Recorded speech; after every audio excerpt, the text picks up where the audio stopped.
Last Friday was something of a showdown when it comes to new game releases, with the newest Metro, Far Cry and Crackdown all releasing on the same day. In an unexpected twist, it's been a bad week for the winner, but a fantastic week for the runner-up. Ubisoft's newest released Far Cry New Dawn sold just 13% of what the previous entry Far Cry 5 sold during its opening week. Sales figures are for boxed copies in the UK, not an exact science, but it is as accurate a picture of overall sales as we currently have. It is important to remember that New Dawn is only a standalone spin-off of Far Cry 5 and therefore lower sales are to be expected. However, it was priced accordingly, it being sold at $40 in the US and around £38-ish in the UK. But with that said, you would have expected a lot more than just 13% sales of the previous game. You could make a fairer comparison with Far Cry Primal, which itself was a standalone spin-off of Far Cry 4, but even in comparison to that game, New Dawn only sold a quarter of what Primal did in its first week. By anybody's measure, it's not champagne and caviar numbers for Ubisoft, it's more like a Prosecco and Pop-Tarts.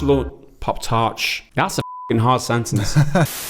It's more like a Prosecco and Pop-Tarts launch party for them. That being said, Far Cry still made the top of the sales charts this week in the UK. However, the real winner in this week's charts, according to GamesIndustry.biz, was Metro Exodus. It sold just 2,000 units fewer than Far Cry New Dawn, narrowly missing out on the top spot. However, the really impressive stat is that the third Metro installment managed almost 50% more sales than its predecessor, Metro Last Light. This is quite the result for developer 4A and publisher Deep Silver, who were riding some controversy coming into the launch week after they decided to lift the game from the Steam marketplace just weeks prior to the main release, making an exclusivity deal with Epic Games Store on PC, which upset many PC players in the process. The controversy doesn't seem to have put too much of a dent in sales, with console figures being particularly strong, with 50% of games sold in the first week coming on the PlayStation platform. Again, this is just boxed copies only in the UK. However, once digital copies are thrown into the calculation, you could assume that 4A and Deep Silver will be more than happy with this result. I'd picture a Bucks Fizz and Volavant's party for them. The real loser on the charts this week was Crackdown 3, or Cackdown 3 as I like to call it. That's not funny!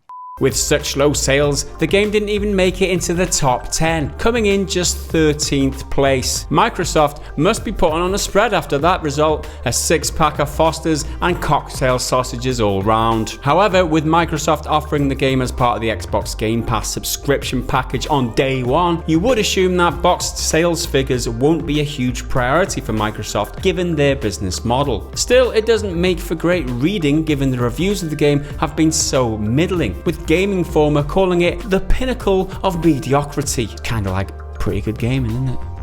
It's the pinnacle of just mediocrity. Yeah, just pinnacle of... It's pretty good. It's not pretty great.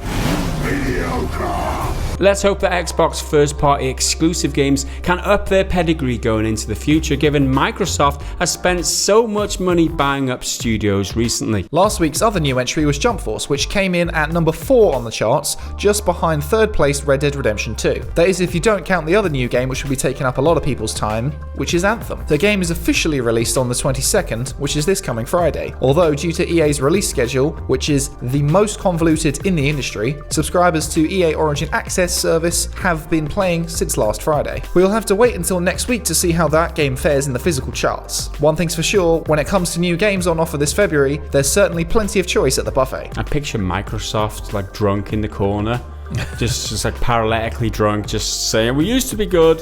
Just like clawing at girls, just like, hey, I'm cool. Damn annoying ladies, all you! You ain't men. Metro X just strutting around. The exotic Russian guy who's like a billionaire. Yeah. Just walking in. Yeah. And Far Cry New Dawn, just spray painting pink on everything. Yeah. Just spray painting the banners, everything pink. Yeah, they're just like crazy neon, like ecstasy fest. Yeah. Like, the pink's not even there. They've just drugged everyone. Yeah, I see that happening. That's why Microsoft's in such a bad state. Yeah. And then Jump Force is out there being like, we don't really know what to do. We're fourth. Like, why are we fourth? We've kind of just dropped. We're a niche anime manga brawler, but people like us more than Crackdown. Mm-hmm. And then Anthem's just flying around outside the window, outside. Yeah, in and out. Like, we're not quite in the party. Yeah, and that's this party shit. I mean, it's good that we're having a party this time in February. It's good that there's games to be played. And that's for sure. Although Microsoft aren't, they might wake up with a sore head in the morning. Yeah. Who's hosting the party? Jeff Keighley. Jeff Keighley. Didn't he? Hideo Kojima's in there somewhere, but no one knows where. Oh, he got sent the invite and he RSVP'd, but he just never fucking showed up. Yeah. That's fucking... He does what the fuck he likes, doesn't he? Yeah. Hideo for you.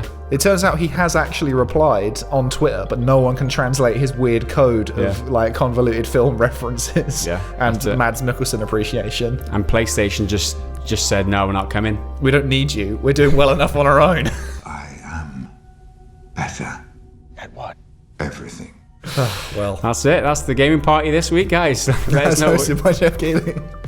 Let us know what you thought about all this news down in the comments below. Like the video if you enjoyed it. Support the channel over at patreon.com/prettygoodgaming. We'll see you again in the next video. Until then, happy drinking and eating shit stuff, I guess. Eat, drink, and be merry.